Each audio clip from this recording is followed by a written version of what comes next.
तो सबसे पहले बात चुनाव आयोग के एसआईआर को लेकर मेगा प्लान की। चुनाव आयोग ने पारदर्शिता की नई मिसाल पेश करते हुए देश भर में स्पेशल इंटेंसिव रिवीजन यानी एसआईआर के दूसरे फेज का ऐलान कर दिया है। मुख्य चुनाव आयुक्त ने प्रेस कॉन्फ्रेंस कर यह जानकारी दी कि 12 राज्यों और केंद्र शासित प्रदेशों में मतदाता सूची की गहन जांच होगी ताकि वोटर लिस्ट पूरी तरह से शुद्ध और भरोसेमंद बनाई जा सके। आयोग ने एसआईआर के बिहार मॉडल की जमकर सराहना की। सियासी हलचल तेज है। बड़ा सवाल यह भी है कि क्या पारदर्शिता की इस कवायद को सभी दलों का समर्थन मिल पाएगा, क्योंकि सियासत इस पर गर्म हो चुकी है। एसआईआर का मेगा प्लान, मचा सियासी घमासान। चुनाव आयोग की पारदर्शिता की मंशा, कुछ सियासी दलों को अब भी शंका।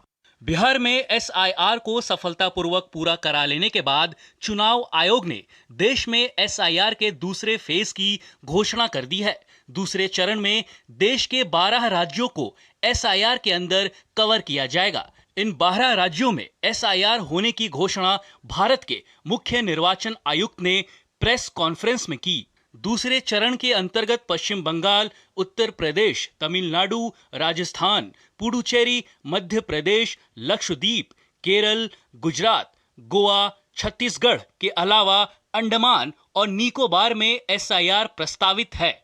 सोमवार रात इन राज्यों की मतदाता सूची को फ्रीज कर दिया जाएगा। 12 राज्यों में कुल मतदाता 51 करोड़ के लगभग हैं। लगभग 5,33,000 बूथ लेवल ऑफिसर्स इस महान कार्य में अपना योगदान देंगे। लगभग 7,64,000 बूथ लेवल एजेंट्स जो पार्टीज द्वारा नामित हैं वो इसमें अपना योगदान देंगे और लगभग 10,500 ईआरओस और लगभग 321 कलेक्टर्स, ये पूरी चुनावी कर्मियों की जो टीम है वो इस एसआईआर की फेज 2 में कार्य करेगी और इसको सफल बनाएगी। चुनाव आयोग ने एसआईआर कराने की आवश्यकता पर जोर दिया और बताया कि पिछली बार 2000 से 2004 के बीच एसआईआर हुई थी। ऐसे में करीब 2 दशक बाद मतदाता सूची में अशुद्धियों को दूर करने के लिए विशेष इंटेंसिव रिवीजन जरूरी है। प्रेस कॉन्फ्रेंस के दौरान सीईसी ने बिहार में हुए एसआईआर की तारीफ की। उन्होंने साफ किया कि इस दौरान राजनीतिक दलों ने शून्य आपत्तियां दर्ज कराई, जो दिखाता है कि बिहार की मतदाता सूची अब तक की सबसे शुद्ध मतदाता सूची है। बिहार के 7.5 करोड़ मतदाताओं ने बढ़ चढ़कर पार्टिसिपेट किया। 90,000 बीएलओ, सभी 12 राजनीतिक दलों के 1.6 लाख बूथ लेवल एजेंट्स, सब ने मिलकर मतदाता सूची को शुद्ध बनाने का कार्य किया और नतीजा आपके सामने है। 0 अपील्स, अर्थात बिहार की मतदाता सूची अधिकतम शुद्ध मानी जाएगी।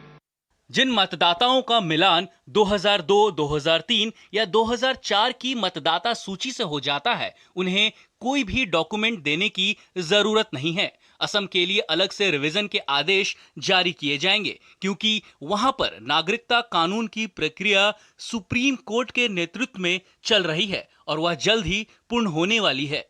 चुनाव आयोग का कहना है कि एसआईआर के माध्यम से मतदाता सूची की तमाम त्रुटियों को दूर कर मतदाता सूची को और अधिक सटीक, पारदर्शी और विश्वसनीय बनाया जाएगा। बिहार में एसआईआर की सफलता के बाद चुनाव आयोग अब अपने दूसरे चरण में 12 राज्यों में एसआईआर की प्रक्रिया को आगे बढ़ा रहा है।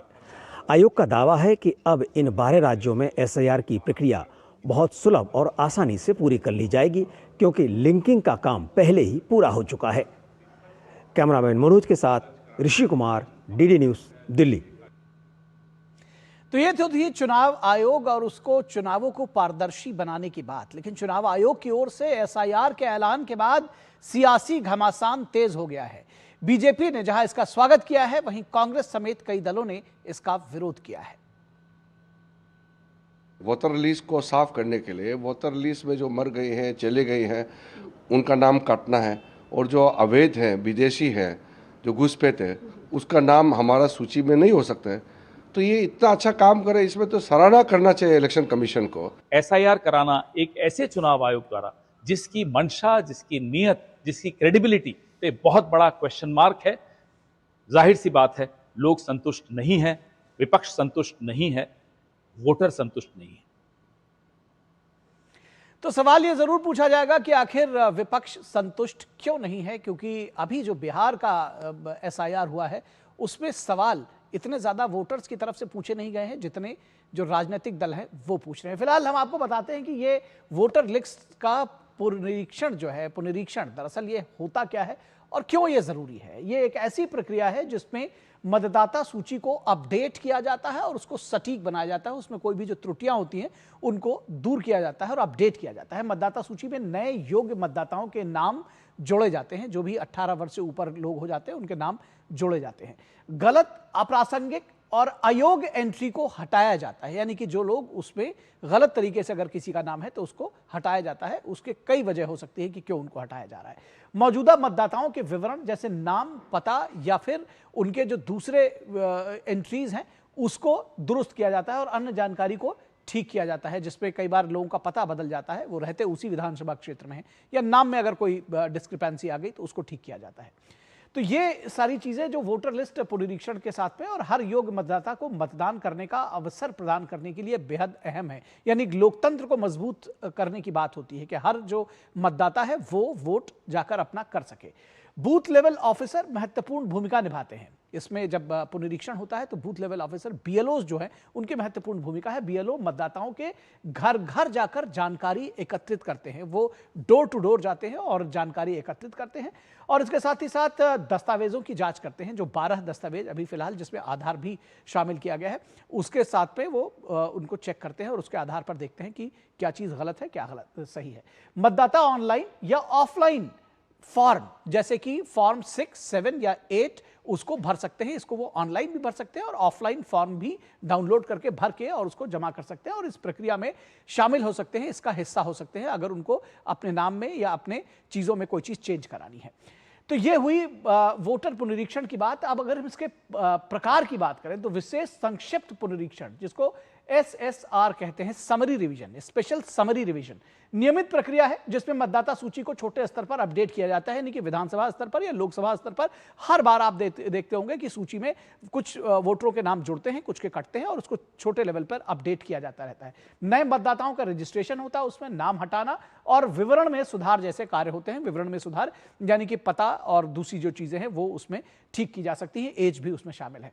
अधिक व्यापक प्रक्रिया है ये। अब हम आते हैं SIR की बात कर रहे हैं, जिसमें 12 राज्यों में अभी जिसकी घोषणा की गई है। ये अधिक व्यापक प्रक्रिया है जिसमें पूरी मतदाता सूची की गहन जांच की जाती है। पूरी जो एंटायर वोटर लिस्ट है उसकी गहन व्यापक जांच की जाती है। डुप्लीकेट या फर्जी नाम हटाने और हर मतदाता के विवरण की पुष्टि इसमें शामिल हो सकती है। जो फर्जी नाम है उनको हटाया जाता है, जो डुप्लीकेट है उनको हटाया जाता है और जो योग्य मतदाता हैं उनके नाम जोड़े जाते हैं।